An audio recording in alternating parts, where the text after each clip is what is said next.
Muslim ಧರ್ಮಗುರುಗಳಿಗೆ ಅವಮಾನ ಮಾಡಿದ್ದಾರೆ ಎಂಬ ಆರೋಪದ ಹಿನ್ನೆಲೆಯಲ್ಲಿ ಹಿಂದೂ ಪರ ಹೋರಾಟಗಾರ ಹಾಗೆ ರಾಷ್ಟ್ರಪಡೆ ಸಂಘಟನೆಯ ಕಾರ್ಯಕರ್ತ ಪುನೀತ್ ಕೆರೆಹಳ್ಳಿ ಅವರನ್ನ ಕುಮಾರಸ್ವಾಮಿ ಲೇಔಟ್ ಪೊಲೀಸರು ಬಂಧಿಸಿದ್ದಾರೆ. ಇನ್ನು ಅಬ್ದುಲ್ ರಜಾಕ್ ನೀಡಿದ ದೂರಿನ ಆಧಾರದ ಮೇಲೆ ಪೊಲೀಸರು ಹಾಸನ ಜಿಲ್ಲೆಯ ಆಲೂರು ತಾಲೂಕಿನ ಕೆರೆಹಳ್ಳಿ ಗ್ರಾಮದಲ್ಲಿರುವ ಪುನೀತ್ ಕೆರೆಹಳ್ಳಿ ಅವರ ನಿವಾಸಕ್ಕೆ ತೆರಳಿ ಬಂಧಿಸಿರುವುದಾಗಿ ತಿಳಿದು ಬಂದಿದೆ.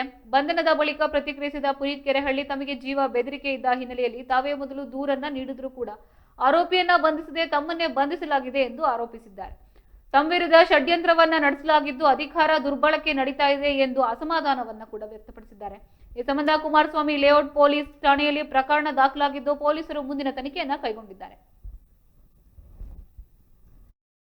ನಾನು ಇಸ್ಲಾಂ ಧರ್ಮಗುರುಗಳಿಗೆ ಬೈದಿದ್ದೀನಿ ಅಂತ ಅಬ್ದುಲ್ ರಜಾಕ್ ಒಬ್ಬ ಸೋಷಿಯಲ್ ವರ್ಕರ್ ಇದಕ್ಕೆ ಸಂಬಂಧಪಡದೇ ಇರೋ ಥರ್ಡ್ ಪಾರ್ಟಿ FIR ಮಾಡ್ತಾರೆ. ಆ FIR ಮಾಡಿದ ತಕ್ಷಣ ನನ್ನ ಮೇಲೆ FIR ಮಾಡ್ಕೊಂಡು ಅರೆಸ್ಟ್ ಮಾಡ್ತಿದ್ದಾರೆ. ನನಗೆ ಗೊತ್ತಿಲ್ಲ, ನಾನು ನೋಡೋಣ ಮುಂದಕ್ಕೆ ಏನಾಗುತ್ತೆ ಅಂತ. ಸ್ನೇಹಿತರೆ, ನಿಮ್ಮೆಲ್ಲರ ಪ್ರೀತಿ ವಿಶ್ವಾಸ ಸದಾಕಾಲ ಹೀಗೆ ಇರಲಿ.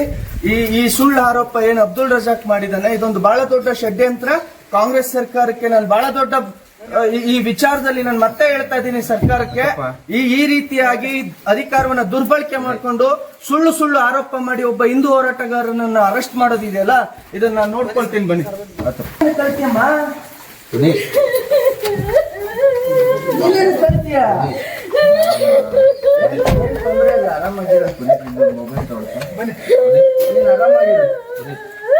ಊರಲ್ಲಿ ಬೆಂಗಳೂರಿಂದ ಬಂದೆ ನಾನು.